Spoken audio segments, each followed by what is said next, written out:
Hey everybody, Lawrence here with 30 Bases Rain coming at you with another one. Yesterday I attended a live in-person convention, Historicon 2024, which was held in Lancaster, Pennsylvania at the Lancaster Convention Center. Convenient.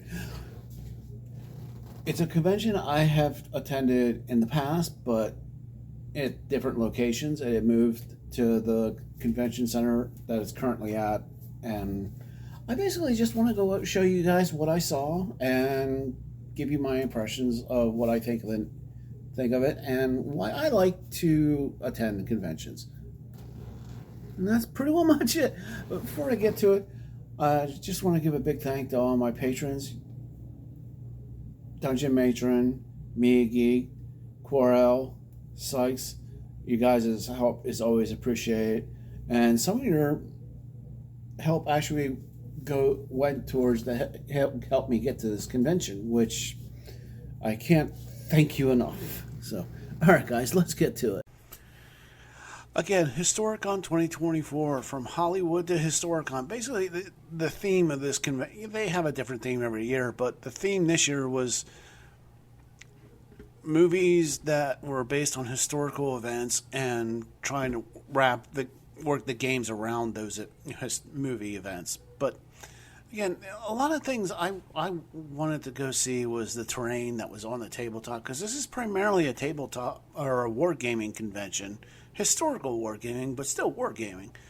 And I just wanted to see all the different terrains and talk to the people who made the terrain and get their input on how and ideas of what they did to make some of this stuff. There's a lot of MDF kits, a lot of handmade stuff, a lot of stuff made out of foam. Now you can see feudal Japan here. There's Stalingrad, I think. There was just so many. Here, Wars of Oz, Historical Miniature Gaming Society convention, and it's an Wizard of Oz game. No, but even though this convention was sponsored by Historical Miniature Gaming Society, there's still plenty of tabletop games that are being played that for us fantasy and sci-fi lovers. But actually, this game was played with a Napoleonics rules modified.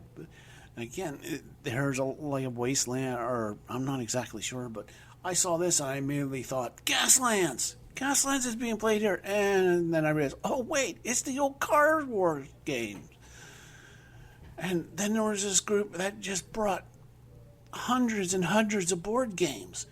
They were like, you guys want to try one of these games out? Grab one, sit at the table, and try it out with your friends. And it's you can see all the different games there. I was blown away when I saw that.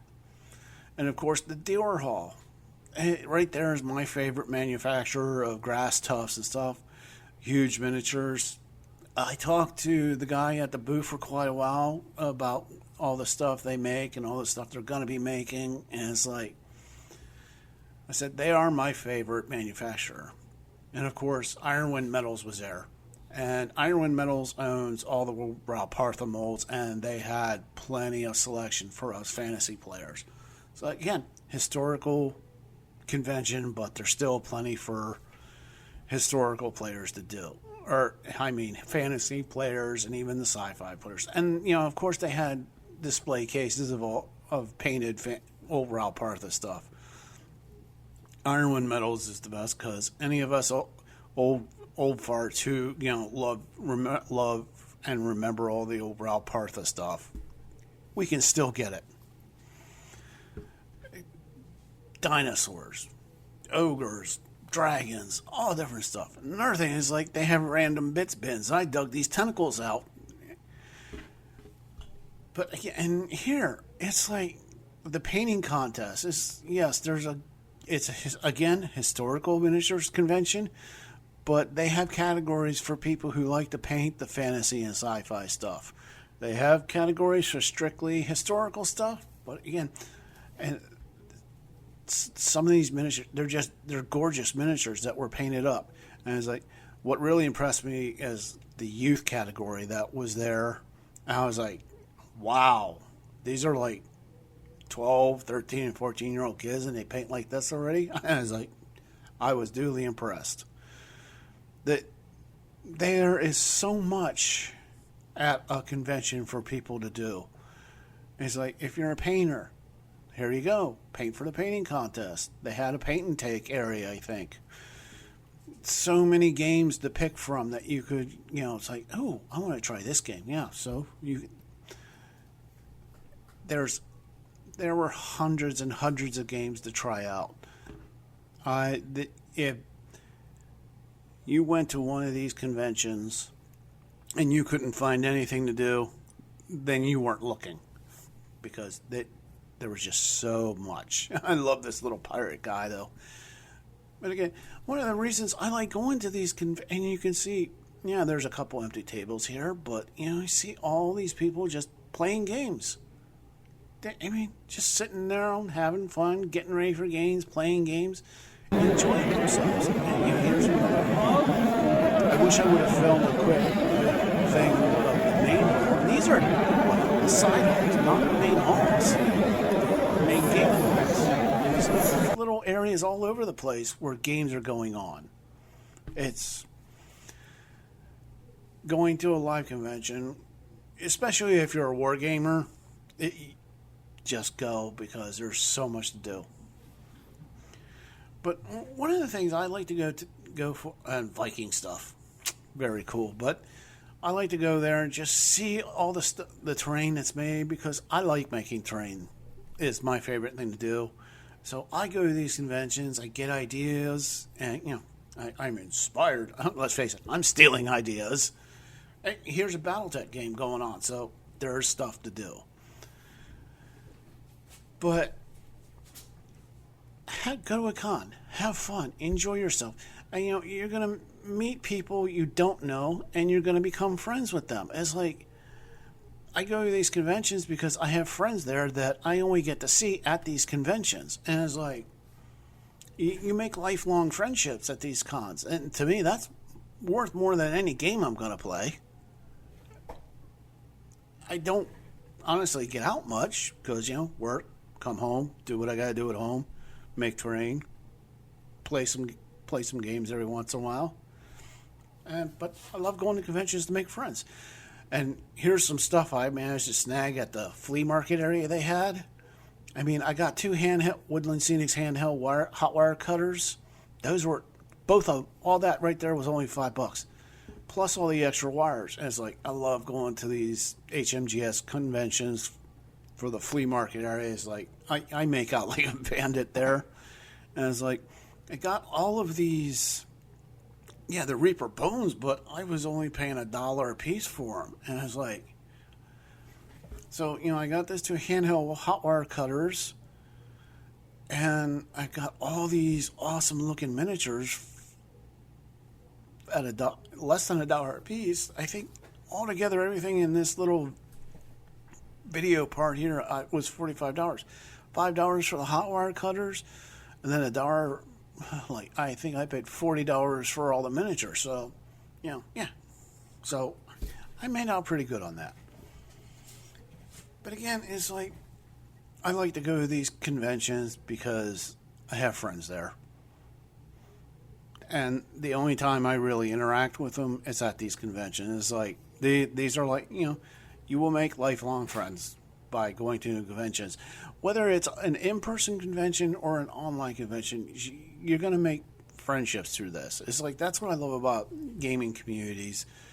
It's like, you're going to run into a few people you don't like, but you're going to run into a lot more people that you are going to like, because everybody going to the conventions, again, whether it's in person or online, are there for the very similar, because they all have similar interests. And let's face it, it's easier to be friends with someone when you have common interest. It really is. So conventions are great, and I'm always going to attend them whenever I possibly can. I may only be able to go to the in-person ones maybe like twice, 2 or 3 times a year, but I am going to get as much enjoyment out of those 2 or 3 times a year as I possibly can for the in-person ones. And I'm going to enjoy any online ones that I go to. I'm going to enjoy just as much. So what I can really say here is, if you're going to go to a convention, go, please. if I can't afford to fly, it was like, well, I drove to this one. It was less for me. It was convenient because it was less than an hour from where I live, so I went. And this was only about three to 4,000 people, I think. So not a very not a tiny convention, but not a giant one. It's no Gen Con, but I still had fun, and that's the whole point. I saw my friends. I enjoyed their company. I enjoyed everything I did there. I had fun. So if you can, go. Hey, if you made it this far, it means you watched to the end, and as always, I really do appreciate it, so I can't thank you enough. But if you liked the video, hit the thumbs up. If you want to see more, click subscribe. If you want to leave a comment down below, please do. It'll help the video out. If you want to get a hold of me directly, there's a link to the Discord down below. I would love to hear about your guys' adventures or opinions about conventions, whether it's a live in person or an online convention. I want to hear about it. Again, guys, I like to go to conventions. They're fun for me, and I get to see people I don't only get to see at conventions who I consider good friends. I get to see gorgeous terrain, miniatures, and it gives me ideas and get any of stuff that I can make for myself. I can learn about new games that I've never heard of.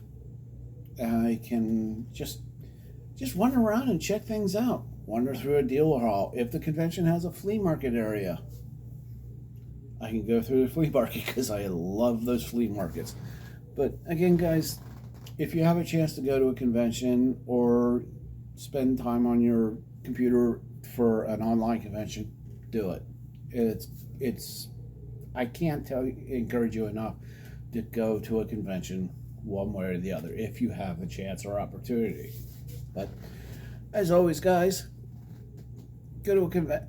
If you're going to a convention to steal terrain ideas, don't worry about how you make your terrain, because the only person you got to worry about is you, because it's your terrain.